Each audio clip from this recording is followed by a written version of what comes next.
नमस्कार, स्वागत है आपका हमारे खास कार्यक्रम नमो इम्पैक्ट में। मैं हूं आपका दोस्त अतुल सिंघल। साथियों, 5 राज्यों के चुनाव नतीजे सामने हैं और 3 राज्यों में बीजेपी को स्पष्ट बहुमत मिला है।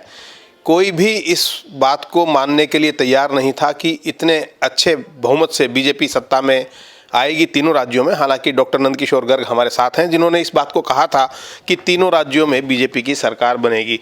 डॉक्टर साहब, छत्तीसगढ़ को लेकर तो सबको हैरानी है, कम से कम होगी, लोगों को हैरान, क्योंकि इस देश का एक परसेप्शन बनाते हैं।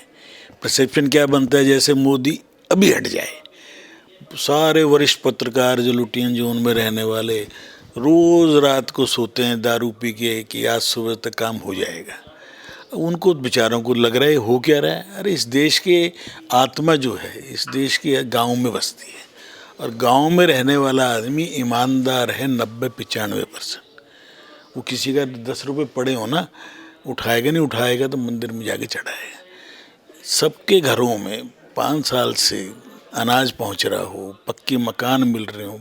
मकान का मतलब वो नहीं है वो जो इंदिरा आवास योजना, जिसके अंदर बिजली, पानी, सीवर और ये क्या बोलते हैं आजकल वेवलेंथ वगैरह, ये सारी चीज़ होते हुए सब चीज़ें और शौचालय समेत 4 करोड़ लोगों को मिले, थोड़ों को नहीं मिले। हर महिला को 1.25 करोड़ महिला के 1 तारीख से 10 के बीच में एक क्लिक पर 1250 रुपये पहुँचे मध्य प्रदेश में। वो हर बिटिया को वो कॉलेज जाने वाले दिन स्कूटी पर दें। उसको क्यों नहीं कहेंगे मामा? वो लाडली बहन उसको क्यों नहीं वोट देगी? बहन तो कृतज्ञ नहीं होती, भाई हो सकता है। ये बात तो ठीक है, लेकिन जब लोग जो नहीं देख रहे, जो कहते थे बड़ा कॉन्टेस्ट है, अरे पिछली बार उसके मुंह से थोड़ा ओबीसी के बारे में ज़्यादा निकल गया तो ब्राह्मण जितने हमारे कथाकार थे, देवकीनंदन पांडे जैसे, उन्होंने हराने के लिए कसम खा ली, और दो सीटें कम थी, वोट परसेंटेज ज़्यादा था। इस बार भी एक परसेप्शन बनाया गया। शिवराज 15 साल हो गए, लोग बड़े ऊब गए हैं। वो वेस्टर्न सोच है ना, पति पत्नी भी 10 साल से ज़्यादा रह लें तो लोग कहते हैं कैसे रह रहे हैं, ऊब गए हैं, फटीग आ गया है। और इसलिए खैर मोदी जी ने कहा ठीक है, जो ज़्यादा उछल कूद रहे थे उन 7-8 को ला के तुम भी लड़ो भाई, पार्लियामेंट के मेंबर भी लड़ेंगे। पता चल गया, एक तो केंद्रीय मंत्री जी भी हमारे मित्र हैं, हार गए, उनका बेटा हमने यहाँ पढ़ाया था, फग्गन सिंह जी। गणेश सिंह जी 5 बार जीता हुआ है, जिसका पीए त्रिपुरा का मुख्यमंत्री बना, जिसका दूसरा विप्लव देव, उसका पीए रहा था 12 साल, और संतोष जब मेरा रहा तो 5 साल। तो ये भैया इस देश के अंदर काम बोलता है। लेकिन डॉक्टर साहब, जो चुनाव होते हैं खासतौर से विधानसभा के, वो स्थानीय मुद्दों पर होते हैं। और क्या ये माना जाए, आपने तो मध्य प्रदेश का जिक्र किया, बाकी दोनों राज्यों के अंदर कांग्रेस की सरकार थी, और खासतौर से माफ़ कीजिएगा, छत्तीसगढ़ की जब आप बात करते हैं तो छत्तीसगढ़ में आपने भी माना कि जो भूपेश बघेल की सरकार का कामकाज अच्छा रहा था। तो क्या ये माना जाए स्थानीय मुद्दों की बजाय वो गौण हो गए और ये मोदी जी के चेहरे पर चुनाव लड़ा गया? करप्शन के जिसके पर्सनल सेक्रेटरी IAS 8-8, 10-10 जेल में हो, 100-200 करोड़ रुपए बरामद हुआ हो, 500 करोड़ की रिश्वत का आरोप महादेव ऐप का लगा हो, और उसके बाद कौन देश की जनता देख नहीं रही है क्या? रेणु साहू, ये वो जितने लोग थे उसके IAS सब जेल में है ना आज। तो देश की जनता देख रही। हाँ, वो हिंदुत्व को लुभाने के लिए गाय की बात खूब करता था, चारा खिलवाता था, गोबर खरीदता था, चावल महंगे रेट पे खरीदता, वो उसको जेब से जा रहा है क्या? मिनरल रिच स्टेट में पैसे की कमी नहीं है, और जब से पॉलिसी बदली है, मिनरल्स की रॉयल्टी का जो गांव तक हिस्सा जा रहा है, ये मोदी जी का कमाल है कि आज उड़ीसा का जिक्र ही नहीं करते लोग, जहाँ सबसे गरीबी थी, भुखमरी थी, जहाँ पत्ता चाटते हुए टूटे हुए सकोरे को लेके, क्यों, कहाँ गई वो गरीबी? गरीबी इसलिए चलेगी कि अब आज वो एल्यूमिना का, आयरन का, कोयले का जो पैसा गांव तक जा रहा है, यही काम छत्तीसगढ़ में इतना पैसा है। मध्य प्रदेश में मिनरल कम है, राजस्थान में बहुत है मिनरल। अब राजस्थान में तो खुली लूट चल रही थी। सचिन और ये पिछले 2.5 साल से कितना झगड़ रहे थे। आखिर कल सचिन को भी पसीने आगे 2-4 बार तो आगे पीछे हुआ ना। और ज़्यादा बोलने वाला नेता किसी पार्टी का हो, मैं नाम लेके भी कह सकता हूँ कि हमारे यहाँ सबसे ज़्यादा बोलता था मध्य प्रदेश में, मुख्यमंत्री एस्पायरेंट था, और थोड़ा अंदर से कहीं ना कहीं जातिवाद ब्राह्मण के नाम का था, क्यों दतिया जैसी धार्मिक सीट से आ रहे हैं?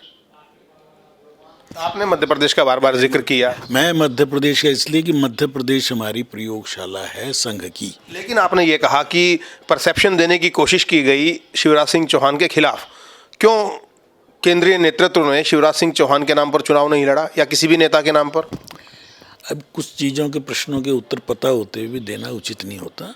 शिवराज सिंह चौहान लॉन्गेस्ट सर्विंग मुख्यमंत्री और सबसे पुरानी प्रयोगशाला हमारी, लगातार मेरे साथ तो युवा मोर्चे में भी रहे हैं। शिवराज सिंह चौहान में एक सीधा साधा पढ़ा लिखा मध्य प्रदेश के मध्य भाग से है और लगातार आगे जब से दिग्विजय सिंह को बाहर किया उमा भारती ने, उसके बाद 3 मुख्यमंत्री बदले थे थोड़े थोड़े टाइम में, परंतु इन्होंने आके स्टेबिलिटी दे दी, योजनाओं को कार्यान्वयन किया, संघ की फिलॉसफी पर चलते हैं।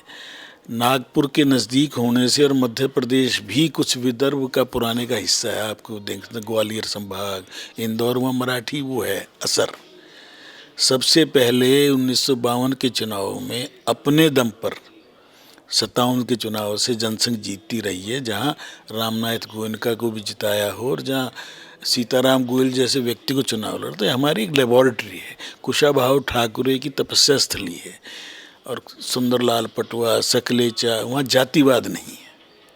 मध्य प्रदेश पूरे विश्व देश में एक ऐसा है जहाँ कोई सोच सकता बाबूलाल गौड़ आजमगढ़ से जाके वहाँ मुख्यमंत्री बन जाए मजदूर नेता से धीरे धीरे। सकलेजा जी मूल रूप से बढ़िया कैसे बन जाए मुख्यमंत्री, या सुंदरलाल पटवा वहाँ बन सकता है, क्योंकि वहाँ पर जातिवाद नहीं है, वहाँ पूरी तरह राष्ट्रवाद है। गरीबी जरूर थी, बीमारू स्टेट का एक हिस्सा था, बीफ के बाद जो एम है ना वो मध्य प्रदेश था। आज कहाँ गई वो गरीबी? 13-14 करोड़ लोग जो 5-7 साल में ऊपर आए हैं तो सबसे ज़्यादा मध्य प्रदेश के हैं।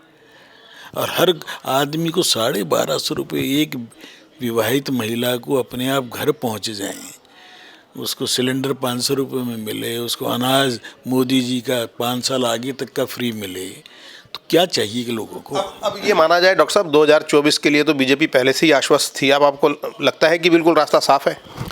मैं चुनाव को एक बहुत महत्वपूर्ण एक पड़ाव है, चुनाव से थोड़ा तसल्ली होती है कि हम जो काम कर रहे हैं उसे कोई पहचान मिल रही है। काम तो मेहनत से होगा ना। देश को अगर बड़े सपने दिखाने शुरू किए तो क्या कहते थे, जुमला है 15 लाख रुपए दे, आज गिन के देख लो ना 15 लाख से ज़्यादा कितने लोगों को मिल चुके हैं। परंतु क्या कि आज देश आगे बढ़ रहा है तो सबको खुशी है। विदेश यात्रा पे आप जाओ, हो के आओ कभी। मैनहट्टन में कल ही बताया, कहना जी पहले कोई पूछता नहीं था हमें, आज जाते जाते लोग हमें जिस निगाह से देखते हैं। कोई अभी वहाँ कोई फंक्शन शायद क्रिसमस पे होना होगा, कोई अमिताभ बच्चन शायद उसके वो होंगे, छाए में मोदी और अमिताभ बच्चन, मैनहट्टन जो न्यूयॉर्क का सबसे, मतलब मोदी की गारंटी काम कर गई। मोदी की मेहनत, मोदी की तपस्या। ये तो आप पत्रकार हो ना, ये जो अरे वो तो मोदी जी ने खुद बोला है मोदी की गारंटी, बोलते हैं कल भी ये बात लगा पड़ता है कि आज वो 18 घंटे काम करता है, 9.5 साल में एक भी छुट्टी नहीं ली है। कौन सा आदमी सरकारी कर्मचारी से लेकर व्यापारी या कोई आदमी पत्रकार जिसने वेकेशन पे ना जाता हो? अगले की वेकेशन फौजियों के बीच में है, अगलों की छुट्टियां बॉर्डरों पर है, अगले की छुट्टियां हैं ही नहीं। किस टाइम सोता है पर्सनल स्टाफ को नहीं पता और किस टाइम उठता है पता नहीं। रात को भी सपने देखता हूँ मेरा भारत आगे बढ़े, जागता है तो उनमें लग जाता है काम करने में। एक दिन विश्राम लिया कि चुनाव में गहमा गहमी में 2-3 दिन दुबई भी हो आए, भारत भी आ गए। दुबई में जाके 120 देशों ने साइन किए हों, भारत तो क्यों नहीं करके आया? यहाँ के मीडिया ने क्यों नहीं उस पर चर्चा की? आखिर जो प्रधानमंत्री पर्यावरण का सबसे बड़ा पूरे विश्व में छाया हुआ है, वो खुद क्यों नहीं साइन करके आया? जो चाइना ने नहीं किए हैं, कोयले के ऊपर कंजम्पशन प्रतिबंध लगाने की बात थी, हमने नहीं किए। हमने भारत को विकास, पहले एक बार इसको आगे बढ़ाना है। भारत 2047 का सपना किसने दिखाया इससे पहले? मतलब 10 साल की बात भी नहीं किसी ने। चुनाव चुनाव चुनाव, लोगों का ध्यान इस चुनाव से हटे। मैं चुनाव शब्द से फटीग हो जाएगी लोगों को। चलिए, अब कुल मिलाकर ये माना जाए कि सरकार जो एक टारगेट या लक्ष्य लेकर चल रही है उसको पूरा करने में आसानी होगी और आसानी से मोदी जी अपने सारी नीतियों का क्रियान्वयन कर पाएंगे। भाई हमने जो कितना बड़ा लक्ष्य, 50 ट्रिलियन की इकॉनमी, अभी हम 4 पे पहुँचे हैं। अभी हम पहले 10 में थे, फिर पहले 5 में आए, अब शायद चौथे पे आ जाएंगे और 2-3 साल तक हम 3 में आ जाएंगे। लक्ष्य बड़े हैं, गरीबी समाप्त करनी है, शिक्षा दूर करनी है, सबको स्वास्थ्य देना है 50 करोड़ लोगों को। ये कोई एकदम होने वाली चीज़ नहीं है, होंगी। ये लोगों को विश्वास हो गया है बहुत बहुत धन्यवाद। और ये विश्वास ही आगे बढ़ने में हमें सहायता देगा। बहुत बहुत धन्यवाद हमसे बात करने के लिए और आपको एक बार पुनः बहुत बहुत बधाई और शुभकामनाएं। कुल मिलाकर जिस प्रकार से जी बीजेपी ने जिस प्रकार से जीत हासिल की है, उससे बीजेपी कार्यकर्ताओं में, नेताओं में उत्साह का संचार हुआ है और जो विजय मिली है इसके साथ साथ चुनौतियां और दायित्व भी मिले हैं। पार्टी को काम करना होगा, काम करके दिखाना होगा। बहरहाल डॉक्टर नंदकिशोर गर्ग ने आज विश्लेषण किया कि कैसे इन राज्यों में जीत मिली है और इस बात से वो बचे कि विपक्ष की आलोचना करने से, और ये एक लोकतंत्र के लिए अच्छा संदेश भी है।